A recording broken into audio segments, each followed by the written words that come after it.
Mums जिसे एक आम भाषा में गलसुआ भी बोलते हैं, ये गालों पर जो लार की ग्रंथियां उनकी सूजन की वजह से गालों पर सूजन आ जाती है।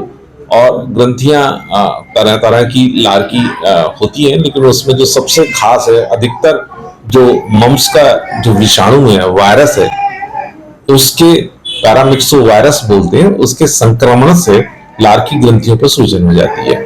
तो वो जो जबड़े के कोने हैं वहां पर सूजन प्रारंभ होती है और कई बार कान के पीछे तक वो सूजन चली जाती है। तो ये एक ऐसी संक्रामक रोग है जो वायरस से, पैरामिक्स वायरस से, पैरोटिड ग्लैंड जिसको कहते हैं हम, लार की ग्रंथि, उस पर सूजन की वजह से गालों की सूजन को हम गलसुआ या मम्स कहते हैं।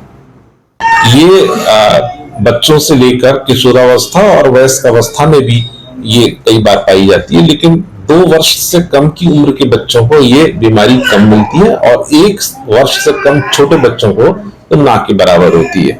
किशोरावस्था में और जो स्कूल जा रहे हैं बच्चे, उनमें बहुतायत से ये रोग देखने को मिलता है। हाल में ही इन केसेस की बहुत ज्यादा वृद्धि हुई है। आमतौर से बुखार आता है और ये जो एक संक्रमित बच्चा होता है उसका दूसरे तक जब बीमारी का सामना आमना होता है तो बीमारी के स्पष्ट होने में करीब करीब 16 से 18 दिन लग जाते हैं औसतन।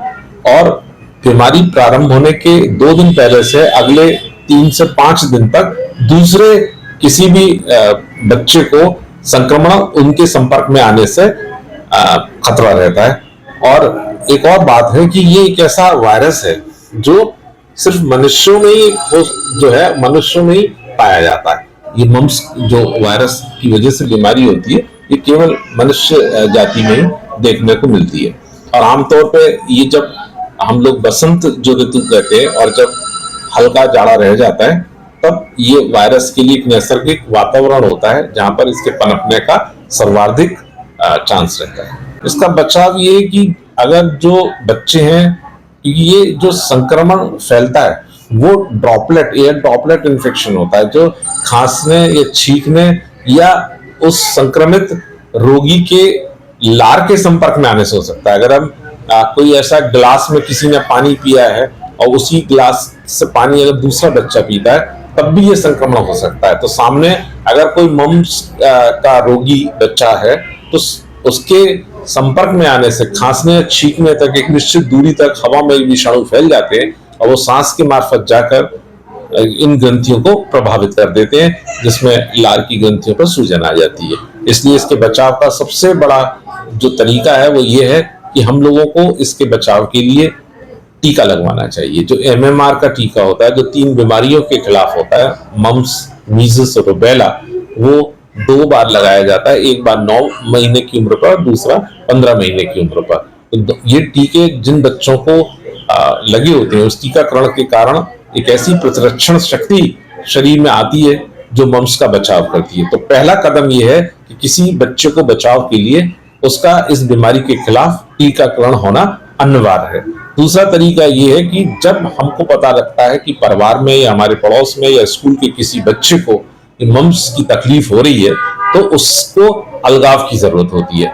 कई बार देखा जाता है कि बच्चों की परीक्षाएं हैं या बच्चों के स्कूल में बहुत ज्यादा आने की आवश्यकता है और कई बार स्कूल के प्रबंधन के निगाह से बचकर भी कुछ माँ बाप जो है मम्स को अपनी गैर जानकारी में स्कूल भेज देते हैं। तो वहाँ स्कूल में बच्चे बहुत भीड़ में अपने काफी करीबियत में रहते हैं, वहां एक से दूसरे को संक्रमण फैल जाता है। तो इस सभी का एक सामूहिक दायित्व है कि जब कोई मम्स का बच्चा या मरीज हो तो हमें उस बच्चे का अलगाव बहुत जरूरी है, क्योंकि इसके आने वाले समय में या उस बीमारी की वजह से बहुत सारी हानियां हो सकती है। इसका अन्य शरीर के अंगों पर भी दुष्प्रभाव हो जाता है, जिसमें मस्तिष्क पर, मस्तिष्क ज्वर जैसी मस्तिष्क की झिल्लियों पर सूजन पैदा कर सकता है।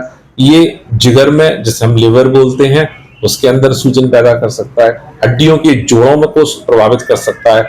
ये जो गुर्दे, किडनीज होती हैं, उनमें बीमारी पैदा कर सकता है। और बहुतायत में बालकों में भी और बालिकाओं में ये अंडकोशों को प्रभावित करता है। तो कई बार बच्चों के अंदर जननांगों के नीचे अंडकोशों पर सूजन आ जाती है और लड़कियों में भी ये शिकायत मिल सकती है, जो उनके अंदरूनी अंडकोश हैं उन पर सूजन की वजह से उसके दूरगामी दुष्प्रभाव देखने को मिल सकते हैं। और कई बार कान के एक तरफ प्रभावित होने से बहरेपन तक की शिकायतें मिली हैं मम्स की वजह से। तो इस बीमारी को हमें हल्के तौर से नहीं लेना चाहिए, प्रतिरक्षण करना चाहिए, उसको टीकाकरण कराकर अलगाव करना चाहिए। इसके लिए हमें जागरूक रहना चाहिए। खास किस्म के मौसम में हमें बच्चों की देखभाल करना चाहिए जो बीमारियां ना लगे और उससे बच्चों का स्वास्थ्य जो है प्रभावित ना हो।